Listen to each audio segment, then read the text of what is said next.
Olá, alunos! Estamos fazendo hoje a nossa primeira videoaula para uma explicação complementar sobre a nota de aula 2, que é o estudo do navio que nos interessa para o projeto das obras portuárias. Então, vocês estão vendo aqui na lousa, espero que a imagem esteja dando para ver direitinho. Nós temos aqui a vista de uma embarcação, de um navio normalmente de grande porte. Vamos então mostrar os elementos que interessam para o nosso estudo de portos desse navio. O primeiro elemento é exatamente isso aqui, que é o comprimento L. Então, o comprimento L máximo de popa a proa de um navio é este comprimento da embarcação. De popa, isso aqui é a chamada popa, isto aqui é a proa do navio, propriamente dito. Então esse é o comprimento L, e existe também, como definido na nota de aula do professor Boll, o chamado comprimento entre perpendiculares, que é somente essa parte que está em contato com a água, né?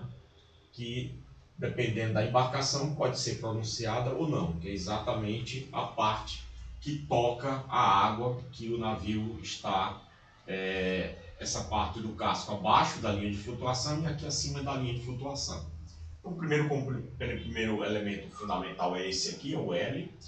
A outra medida fundamental do navio é o chamado pontal.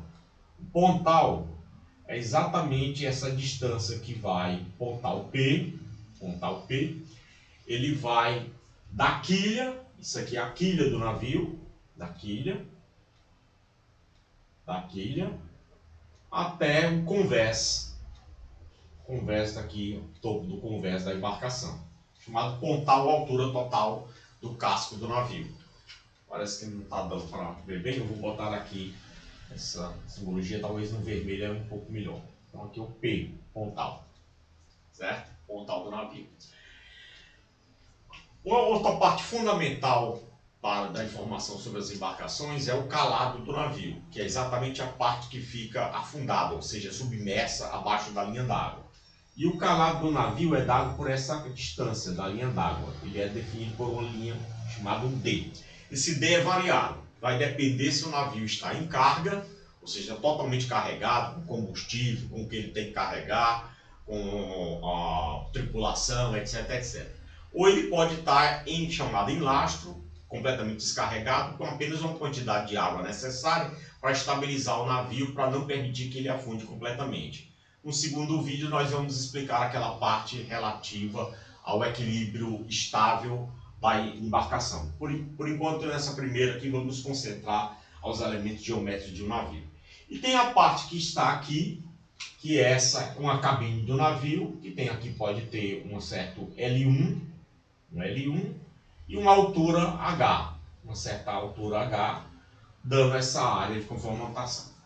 Essa vista aqui do navio é chamada vista da seção longitudinal dele. Na verdade, se ele está aqui, a gente está vendo ele longitudinalmente, as forças incidentes, tipo ação de ventos, de correntes, agem no sentido transversal, ou seja, o que tiver normal o navio está transversal a ele, certo? Então, por isso que quando na nota de aula, no exercício do NTF1, toda esta área acima do nível da água é a chamada área de vento agindo transversalmente. Aliás, eu vou botar com o vermelho, que fica um pouco melhor para vocês verem daí. Então, essa área total acima da linha d'água, esta área aqui, é a chamada área de vento agindo transversalmente no navio. Você vê o comprimento dele no sentido longitudinal, mas o vento age acima da água. E a área de baixo, essa área aqui, pontilhada, onde está debaixo da água, seria a área das correntes agindo transversalmente ao navio. Então, por exemplo, para você determinar qual seria a área dos ventos transversais do navio, a área dos ventos transversais seria o quê? Você poderia dizer, bom, aí nós temos aqui essa distância, se daqui para cá é o pontal e aqui é o calado, essa distância daqui para cá, evidentemente, será o pontal menos o D. Pontal menos o calado que ele está. Então, essa primeira área, essa primeira fatia aqui, que é a área do vento agindo transversalmente, será o pontal menos o calado, vezes o comprimento L, ou seja, somente esta fatia aqui, mais a parte relativa à cabine, mais o H vezes o L da cabine, propriamente dito. Ok? Dá para ver direitinho? Então pronto. E a área das correntes agindo transversalmente, que é essa aqui, a área das correntes agindo transversalmente ao navio, a área das correntes agindo transversalmente ao navio, seria simplesmente o calado D vezes o comprimento L. Olha que nós não estamos considerando, no caso aqui, se eu tiver essa distância que é o chamado LP, L transversais, seria esse LP aqui, ó. Seria este LP aqui se ele for dado. Mas como essa diferença normalmente é muito pequenininha, você pode aproximar isso aqui, pode ser aproximado para o comprimento do próprio navio. Então essa é a visão longitudinal da embarcação, ok? Vamos então ver a visão agora no sentido da seção transversal do navio. Então a seção transversal do navio é dada por essa distância aqui, que é chamada boca B, ou largura máxima do navio. Isso aqui é a boca B, ou largura máxima do navio. E aqui então, essa altura evidentemente vai ser o calado. Aqui nós vamos ter o calado do navio. E aqui a mesma diferença, que é o pontal menos o calado. E se nós tivermos essa largura, aqui nós vamos ter a cabine, que é uma altura H, e esse comprimento aqui, que eu posso chamar de um comprimento L2, se nós tivermos essa largura L2. L2 pode ser igual a L1, pode ser diferente de L1. Então. Mas aí quais seriam os elementos geométricos de cálculo para você definir quais são a ação dos fluidos, né? Do navio atracado, ele vai sofrer ação tanto de vento, tentando empurrar ele, quanto de correntes. Numa situação, então, da engenharia portuária, é projetar as defensas que vão segurar esse navio para não bater diretamente no cais, para suportar uma incidência simultânea de ventos agindo sobre o navio e de correntes marítimas agindo sobre a embarcação. Ok? Que é o que está no NTF1. Então, aqui vamos definir qual seria a área de ventos longitudinais, área de vento longitudinal, AVL, que seria toda esta área aqui, ó, acima do nível da água.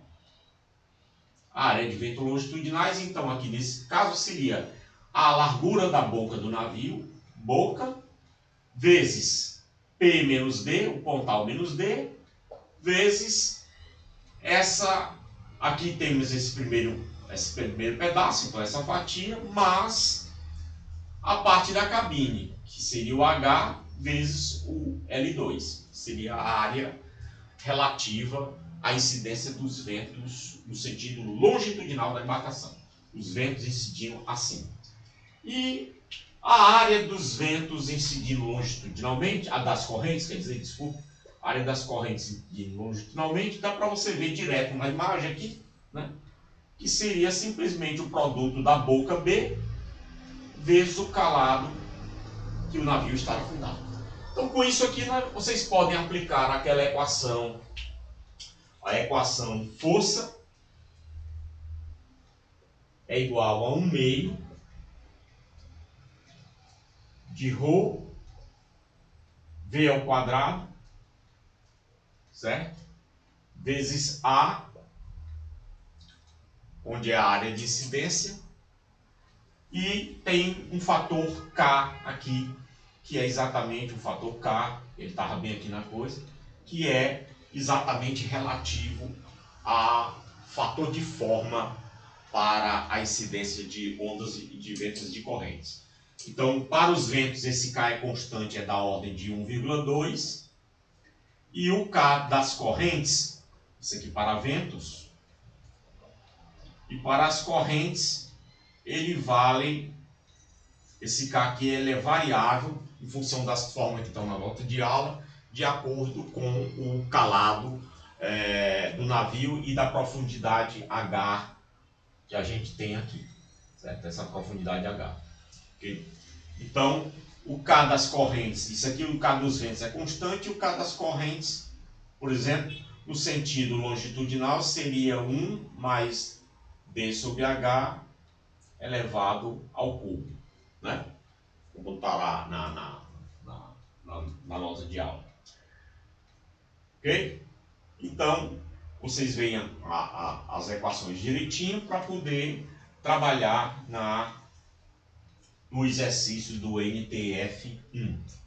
E aí, nós vamos parar com essa parte com o vídeo aqui e explicar no segundo vídeo a questão da estabilidade dinâmica das embarcações.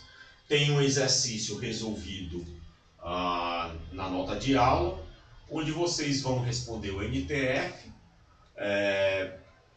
calculando basicamente essa figura aqui, em termos disso aqui, para determinar qual é a ação dos ventos e correntes incidindo transversalmente aquele navio atracado no pier. Ok? Então vamos parar o vídeo nesse momento aqui e vamos fazer um segundo vídeo explicando a parte de estabilidade dinâmica. Qualquer dúvida, podem consultar pelo fórum ou pelo e-mail.